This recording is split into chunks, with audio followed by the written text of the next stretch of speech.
A jedna osoba koja sigurno zna pisati, jer se naime i time bavi, je u našem studiju književnica Tamara Lovej. Tamara, dobrodošla. Dobrodošla. Dobro me našli. Dobro me našli, dobro vas vidjeli i sve zajedno pozdravili vas uz drugi. Tamara se, dragi moji ljudi, bavi jednom poprilično začuđujućom djelatnošću za Hrvaticu, odnosno Hrvata. Umjesto da lijepo imaš sportsku kladionicu ili da imaš lanac pekarnica ili da, ako ne znam, ko svaki normalni Hrvat radiš negdje u državnoj službi fino, znaš, ideš na godišnji, radiš skraćeno, spajaš vikende, ti si se uhvatila književnosti. Što je tebi, Tamara? Jesi dobra? Ja radim kod privatnika, inače sam arhitekt po struci. Ti si arhitektica? Jesam. Pa onda to je lijepo. A ovo je hobi više, znači to je jedno dodatno kreativno izražavanje. Dok ne šalaš stepenice i ovo. Arhitektura je prekrasna, inače, ali u Hrvatskoj je zbog tržišnih uvjeta otišla na kvasinu pomalo. Nije baš nešto. Nije baš nešto i tako, moramo se prilagođavati i onda tu svoju kreativnost sam malo pretočila u književnost. Dobro, sad, dakle, dragi moji ljudi, da vam samo kažem neke podatke vezane uz našu domovinu, uz našu Hrvatsku. Posljednje istraživanje iz 2011. godine. Naravno, u istraživanju obuhvaća osobe starije od 10 godina i više, razumije se. Imamo, pa nije čak niti tako loše po istraživanju starom 6 godina, imamo 0,8% nepismenih. Pa to nije strašno, Tamara, jel? Pa ja bih rekla da to ne zvuči strašno, ali ja uvijek kažem za sebe, bez obzira što se bavim pisanjem, da sam skoro nepismena i to sam shvatila od kad mi je sin krenuo u osnovnu školu i kad sam kroz njega proučavala novi pravopis. To je svaki 2 tjedna je novi. Da, ne, i onda pričaš sa lektorima i onda te oni nauče neke stvari, obnoviš neke znanja, ali neke stvari stvarno nisu jasne. Baš nedavno je bilo komentar na Fejsu sa otvornicima, zatvornicima, koji onda se dijele na eksplozive i tako, mislim. Eksplozive? Da. Evo, dragi moji slušatelji, ako ikad dođete kući sa jedinicom iz eksploziva, nemojte se iznenaditi, jel? Ja isto sad prvi put čujem za eksplozive. Ja sam mislio da je to ono što se koristi, ne znam, za mafijaške obračune, ali nije. Tako je. Znači, što je onda eksploziv? Znači, to je vrsta zatvornika. Sad, otvornici i zatvornici, to je nešto što je slično onome što smo mi učili kao samoglasnik i suglasnik. Slušajte dobro sad, slušatelji, poslije ću vas to ispitati. Neću ih previše daviti, jer ni meni nije potpuno jasno. Otvornik, zatvornik i eksploziv. Ja razumijem kad si u zatvoru da bi ti dobro došlo malo eksploziva. Da, pa je. Znači, vrste zatvornici se onda dijele na podvrste. Jedna od tih, to je što je meni zapela za uho, su eksplozivi, ne? Pa da. Dobro, znači zatvornici mogu biti eksplozivi, remetinec, lepoglava i ovo ostalo slično. Sad kada smo to sve dobro objasnili, Tamara nam je ovdje donijela jednu lijepu knjigu koju ćete i vi moći osvojiti u drugom dijelu našega razgovora. Knjiga se zove Osvit u sumrak bogova, ali nije tvoje prvo djelo. Nije, to je moje 8. djelo. Eto, znači radi vrijedna žena. Objavljeno. Crta zgrade, stubišta, liftove, društvene i ine prostorije i u međuvremenu još piše 8. tvoje djelo, je li najopsežnije, barem ovako volumenom? Ne, nije. Znači to nije ovo, moram zahvaliti tiskari što su stavili taj voluminozni papir. Ona ima 236 stranica. Ima. Imam jednu od 500 i nešto stranica. Opa! Da. Opa, to je ono tužno, nešto si bila zaljubljena pa si ono puno pisala ili kako? Pa to je bila nekakav kreativni zanos tada. To je čak bila trilogija, tako da cijela trilogija ima nekakvih 1300 stranica. Opa! Eto, malo. Žena se raspisala, ono što je isto dosta zgodno, osim što imamo dosta ovih nezaposlenih nepismenih u Hrvatskoj, imamo i nezaposlenih, ali Tamara radi kao arhitektica pa još stigne pisati i onda sve te knjige u principu izdaješ u vlastitoj nakladi. Veći dio i jesam. Pa svaka čast. Dok me nisu primili kao člana Hrvatskog društva književnika za djecu i mlade. A jel, ima i to? Tako je. Super. Sa našom predsjednicom Silvijom Šesto. Ona me primila i u njihovoj nakladi su mi izdane 2 knjige. Jedna od zadnjih knjiga u njihovoj nakladi je Duhovita legenda. A tako je, to smo imali prilike prije nekih 6 mjeseci i promovirati. U Taboru, tako je. Priča o Veronici. A ovo ostalo je. Zato što je, mislim, svi znamo kakva je situacija u nakladništvu u Hrvatskoj. Pa da, nije tu baš i onda dok ne nađeš, dok te netko ne otkrije, dok nemaš nekakvo zaleđe, medijsku promociju, podršku od strane javnosti, teško se je probiti i onda s obzirom da je ova knjiga stvara na 5 godina, rekla sam, mislim, stvarno je zavrijedila da bude ukoričena. Kako to treba, jel? Da. Pa dobro, tako i ona Joanne Rowling, ona isto pisala Harry Pottera, pa nisu ljudi htjeli iz početka, pa onda vremenom, eto, ko zna, zlato moje, gdje je tebi kraj, gdje je granica. Knjiga se zove Osvit u sumrak bogova, to jest ova knjiga koju sada ovdje imamo u ruci i Tamara i ja. Malo ćemo vam zasvirati, a nakon toga budite uz naše telefone jer moći ćete ju osvojiti, ali ne baš samo tako, treba će se malo i potruditi. A čisto da se malo prošećemo po Hrvatskoj, Tamara Lovej je s nama u društvu arhitektica, ali i književnica. Najmanje nepismenih imamo u Primorsko-goranskoj županiji 0,27%, što je jedan stvarno izvanredan prosjek, izvanredno nizak. Nažalost, najviše u Šibensko-kninskoj 2%. Dobro, vjerujem da će se i to uskoro popraviti, jer podaci su stari 7 skoro godina, bit će to sada već sigurno i bolje. Tamara Lovej, knjiga Osvit u sumrak bogova, gošća je ovdje kod nas malo u studiju, vi nazovite 6167 možete ju i osvojiti. A dok vi tipkate naše brojeve, Tamara će nam reći ono što sve nas zanima, kao naš ono kad neko dođe iz kina, pa si gleda ovaj film, ono, o čemu se radi? O čemu se radi?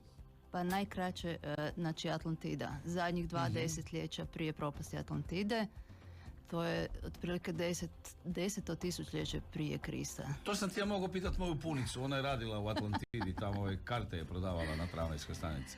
Da. Znači o Atlantidi normalno ne znamo puno, više su legende, samo vidjeti.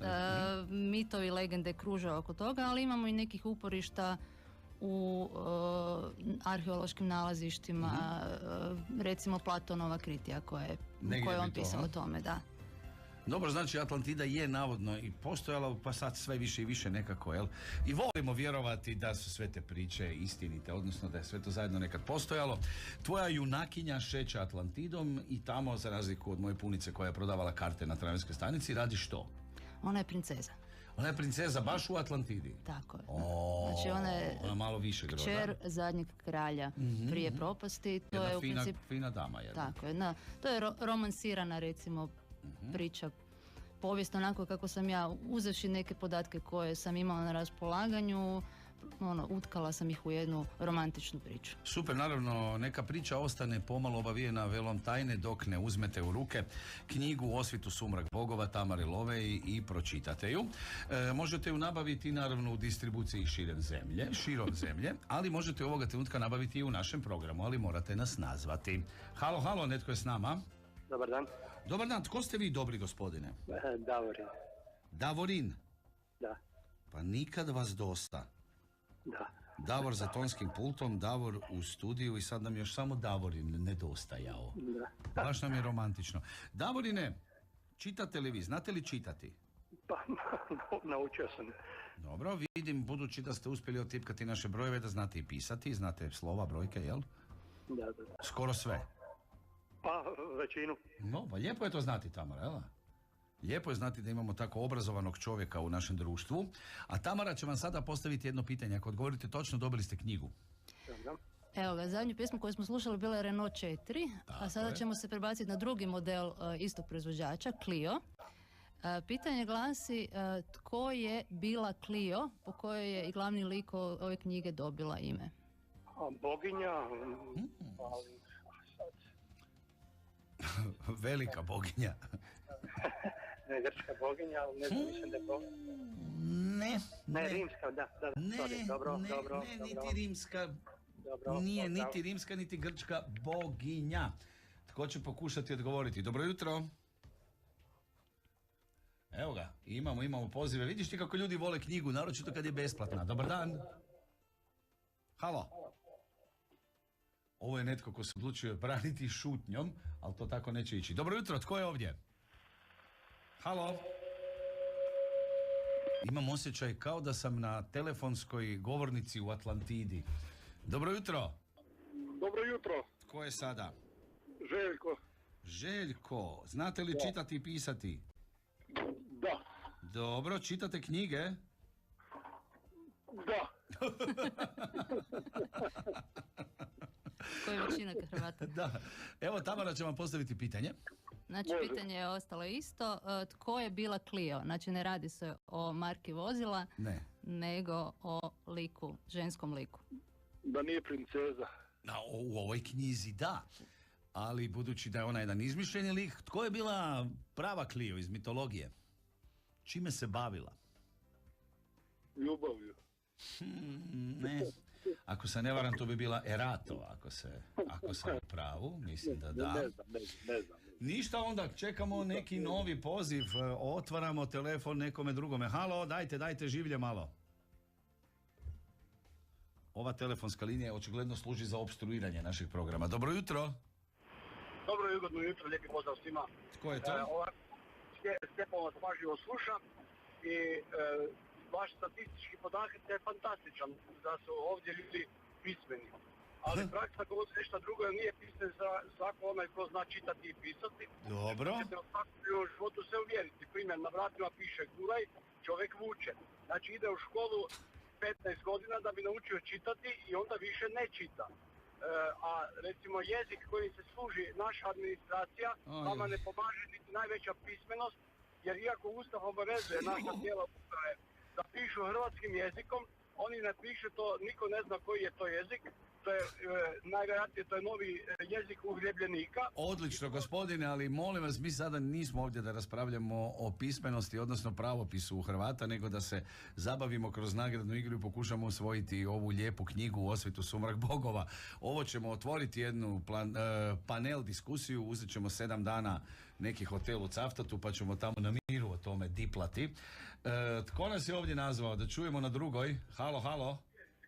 Halo, dobar dan. Evo prva žena, ona bi morala znati. Tko ste vi, draga damo? Dragica. Dakle, u ovoj knjizi glavna junakinja zove se Clio. Tko je u stvari bila Clio? Clio je bila božica povijesti. Nije.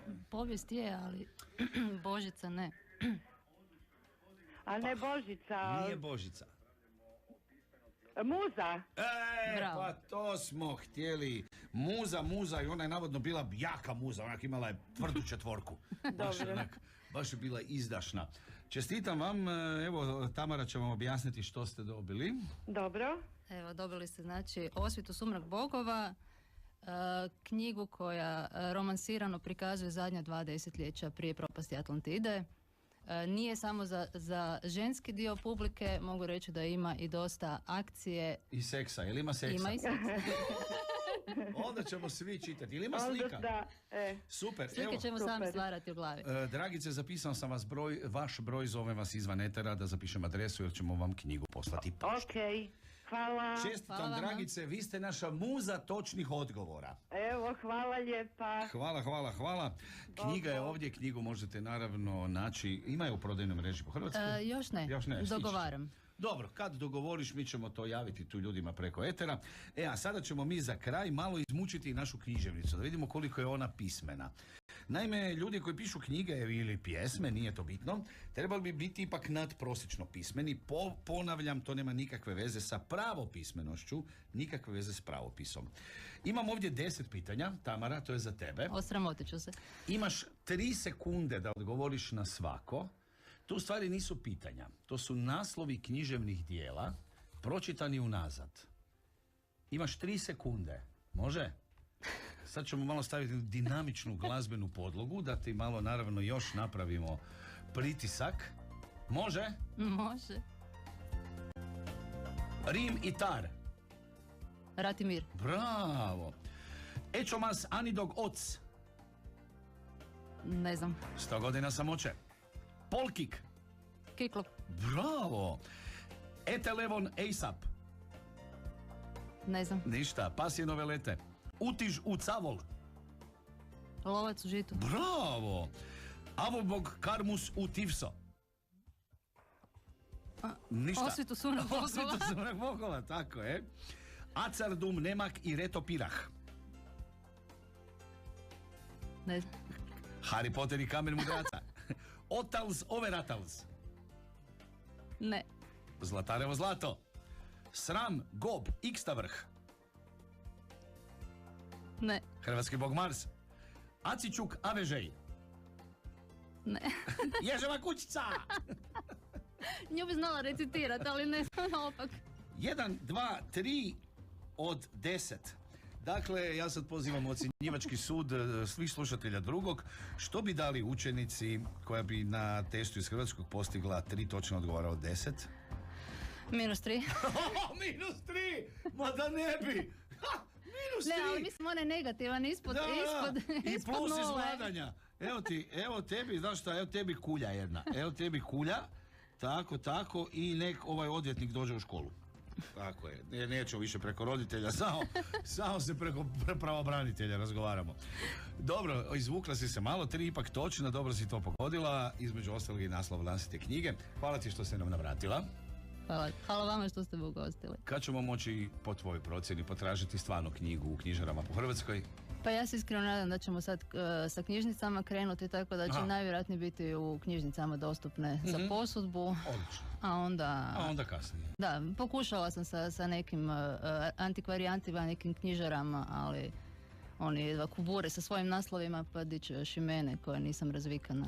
Super, ali budući da je ovo 8. knjiga, čekamo te na 9. Može? Apsolutno. Dobro. Ja se moram zahvaliti, bila je vrlo izdašna kao gošća i neka to i sad u budućnosti postane za sve vas koji ćete jednog dana biti gošće ili gosti ovdje na drugom. Ovako jedna lijepa vrećica sa jednom staklenom ambalažicom je minimum za ulazak u eter drugog. Je tako, gospodine Čajko? Evo je gospodin Horžić, naš glazbeni urednik, se češe po glavi. Otvarač za butelje je tu negdje, je? To te ja pitam. Pa da vidiš sad kad se mi do sita načitamo. I padnemo po stol. Kako ćemo biti pismeni. Tamara Lovej bila je s nama, Osvitu Sumrak Bogova putuje na adresu gospođe Dragice koja je zasluženo osvojila ovu nagradu. Tebi još jednom hvala. Budi i dalje naša muza, naša Erato, Clio ili recimo Melpomena. Hvala ti najljepša. Hvala vama. A jedna osoba koja sigurno zna pisati, jer se naime i time bavi, je u našem studiju književnica Tamara Lovej. Tamara, dobrodošla. Dobrodošla. Dobro me našli. Dobro me našli, dobro vas vidjeli i sve zajedno pozdravili vas uz drugi. Tamara se, dragi moji ljudi, bavi jednom poprilično začuđujućom djelatnošću za Hrvaticu, odnosno Hrvata. Umjesto da lijepo imaš sportsku kladionicu ili da imaš lanac pekarnica ili da, ko svaki normalni Hrvat, radiš negdje u državnoj službi fino, znaš, ideš na godišnji, radiš skraćeno, spajaš vikende, ti si se uhvatila književnosti.